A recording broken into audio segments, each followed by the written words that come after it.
की तरह। प्रधानमंत्री जी, लेकिन मैं दिमाग में एक सवाल आता है कि आप हर बार जब चुनावी रैली में जाते हैं, आप कहते हैं कि भारत मेरे तीसरे टर्म में 3 नंबर की इकोनॉमी बनेगा। आप देश को आगे ले जाने की बात कर रहे हैं, आप एक ग्रोथ ट्रैजेक्टरी पे डालने की बात कर रहे हैं। आपको नहीं लगता कि एक इकोसिस्टम होगा जो ये भारत की बढ़ोतरी को रोकने की कोशिश करेगा, सिर्फ देश में नहीं बाहर भी? और इनमें कुछ लिंक नजर आता है कुछ? मुझे लगता है कि ये विरोध और ये जो तीव्रता है, इसकी उम्र 4 जून तक है। 4 जून के बाद न उनकी हैसियत होगी, न उनका हौसला होगा। सिर्फ और सिर्फ मेरे देश की ताकत होगी, मेरे देश का सामर्थ्य होगा, मेरे देश के लोकतंत्र का सामर्थ्य होगा, मेरे देश के 140 करोड़ नागरिकों का सामर्थ्य होगा। और दुनिया भारत के लोकतांत्रिक सामर्थ्य को नए सिरे से देखना शुरू करेगी। और ये जो भी है, मैं देख रहा हूँ, पूरी दुनिया भारत के चुनाव को इन्फ्लुएंस करने के लिए कोशिश कर रही है, जो कि उनको नहीं करना चाहिए।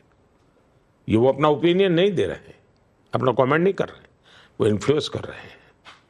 लेकिन भारत में इन्फ्लुएंस नहीं कर पाएंगे। भारत के लोगों के बहुत सी अंदरूनी जो शक्ति होती है वो बड़ी ज़बरदस्त होती है। वो आपातकाल के चुनाव के बाद देश ने देख लिया है कि भारत का गरीब के मगर आदमी में भी लोकतंत्र, स्वतंत्रता, ये आदर्श क्या होते हैं उसने दिखाया है। और इसलिए इसमें तो वो कुछ कर नहीं पाएंगे। मुझे पक्का विश्वास है कि जब दीपक बूझने को होता है ना, तो लौ फटफड़ाती है। तो ये वो फटफटाहट है, अब उनको अंधेरे में जाना ही जाना है जी। प्रधानमंत्री जी, एक काम जो आपने किया है, जो हम लोग भी बाहर जाते हैं, विदेश दौरा आपका कवर करते हैं, हम लोग अभी यूएस गए थे, तो मन बड़ा गर्व से भर गया कि बाइडेन साहब के व्हाइट हाउस में मोदी मोदी के नारे लग रहे थे। हम लोग आपस में चर्चा कर रहे थे कि वो भी अंदर सोच रहे होंगे ये किस मेहमान को बुलाया है कि हमारे घर में मोदी मोदी के नारे लग रहे हैं। तो ये एक सेंस ऑफ प्राइड जो आपने भारतीयों के अंदर भरा, और एक सेंस ऑफ प्राइड आपने हिंदुओं के अंदर भी भरा है, जिनको लगता था कि हिंदुत्व की बात करना कम्युनल होना है, मंदिर जाना कूल नहीं है। ये सेंस ऑफ प्राइड जो आपने भारतीयों में और हिंदुओं में भरा है, क्या ये आपकी सोच थी कि मुझे ऐसा करना है? मेरा जीवन ही इसके लिए है, सवाल सोच का नहीं है। मैं चाहता हूं कि जो भी भारत को प्यार करता है, उसकी चमड़ी का रंग कोई भी हो, जो भी भारत को प्यार करता है वो भारत पर गर्व करे, और आन बान शान के साथ गर्व करे, और समझ करके करे। आंख बंद करके करे मेरी अपेक्षा नहीं है। और मैं हिंदुओं तक सीमित रह करके इतने बड़े महान देश को अन्याय करना नहीं चाहता हूँ। वो तो पाप होगा। अगर मैं सिर्फ हिंदुओं में ये भाव भरूं तो मैं पाप कर रहा हूँ। मुझे तो भारत को प्यार करने वाला दुनिया के किसी भी भूभाग में पैदा क्यों ना हुआ हो, वो मेरे भारत को प्यार करता है और मेरे भारत के लिए गौरव गान करे। वो तो मैं बड़ी दुनिया में, आपने देखा होगा, महात्मा गांधी के 150 साल हुए,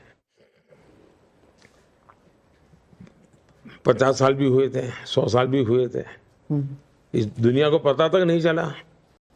मैंने महात्मा गांधी जी का सबसे प्रिय भजन, वैष्णव भजन, मैंने तय किया कि दुनिया के 150 देशों में वहाँ के टॉप मोस्ट कलाकारों से ये होना चाहिए। और किया। दुनिया के 150 देशों के टॉप मोस्ट कलाकारों ने एक गुजराती भजन, महात्मा गांधी का प्रिय भजन, सारी दुनिया ने गाया। मैं मेरे देश के गौरव के लिए दुनिया को जोड़ना चाहता हूँ। मेरे लिए उसमें कहाँ किसके गोद में पैदा हुआ वो मुद्दा ही नहीं है, किस भूमि में पैदा हुआ वो मुद्दा नहीं। पूरी दुनिया मेरे भारत का गौरव गान करे, ये मकसद लेकर के मैं तो निकला हूँ। मेरा तो कमिटमेंट है ये, और जीता भी तो इसी के लिए हूँ। योग दिवस भी, अंतर्राष्ट्रीय योगा दिवस, अंतर्राष्ट्रीय सोलर अलायंस, हर क्षेत्र में मैं एनवायरनमेंट को लेकर के हमको भी मैंने कहा one earth, one family, one future. फिर मैंने कहा वन सन, वन वर्ल्ड, वन ग्रिड, बिजली के लिए मैंने कहा। तो मेरी हर सोच में मैं ग्लोबली, मैंने हमारे चंद्रयान गया तो पॉइंट का नाम मैंने शिव शक्ति रखा है। अब शिव शक्ति से उसको किसी को तकलीफ हो कि भाई ये हिंदू वाला कहाँ से ले आया, तो उनकी मजबूरी है। मेरे देश से सहज निकलेगा जाए, शिव और शक्ति से ऊपर से क्या हो सकता है जी। और मुझे इसमें कोई शर्म भी नहीं है, संकोच भी नहीं है, मुझे गर्व है। तो मैं गर्व से जीता भी हूं, लेकिन मैं किसी भी जाति, धर्म, संप्रदाय, रंग, रूप, भूभाग कहीं से हो, मेरे देश के गीत गाए दुनिया, इसके लिए तो मैं पैदा हुआ हूं जी। अब देखिए, हम 300 से ज्यादा कलाकृतियां जो चोरी की गई थी हम वापिस लाए।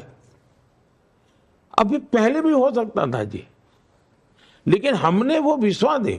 और मैं तो मुझे कोई आपके किसी पत्रकार परिवार में से भी मुझे उनका कोई बच्चा विदेश पढ़ता था, तो कहा भाई आजकल तो हमको यूनिवर्सिटी में बोले मोदी जी ने भारत को कूल बना दिया।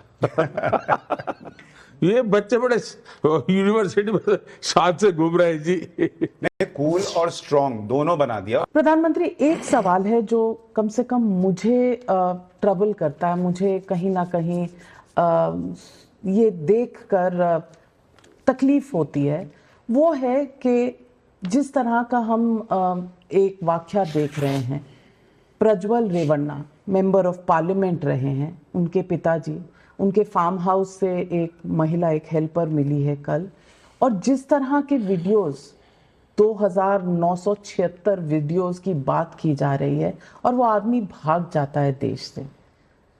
इस पर हम क्या करेंगे? क्या हम लाचार मजबूर हैं? क्या हम वापस लाएंगे? इस पर न्याय कैसे मिलेगा महिलाओं को? पहली बात है, ये कानून व्यवस्था का मुद्दा है। अगर बंगाल में इस प्रकार का घटना होती तो बंगाल की सरकार जिम्मेवार है, गुजरात में होती है तो गुजरात की समाज जिम्मेवार है, आंध्र में होती तो आंध्र की सरकार, तेलंगाना में होती, और कर्नाटका में होता कर्नाटका की सरकार जिम्मेवार है कदम लेने के लिए। दूसरा, as far as Modi is concerned, as far as BJP is concerned, as far as our constitution is concerned, मेरा साफ मत है कि ऐसे अत्याचारियों को जरा भी बख्शा नहीं जाना चाहिए। कठोर से कठोर सजा होनी चाहिए, और जो भी कानूनी रास्ते हो उनका कठोर से कठोर सजा होनी चाहिए, और जो भी कानूनी रास्ते हो उनका भरपूर इस्तेमाल करना चाहिए। लेकिन ये 2900 या 3000 या 5000 जो भी हो, एक दिन की तो होगी नहीं। इसका मतलब तबका है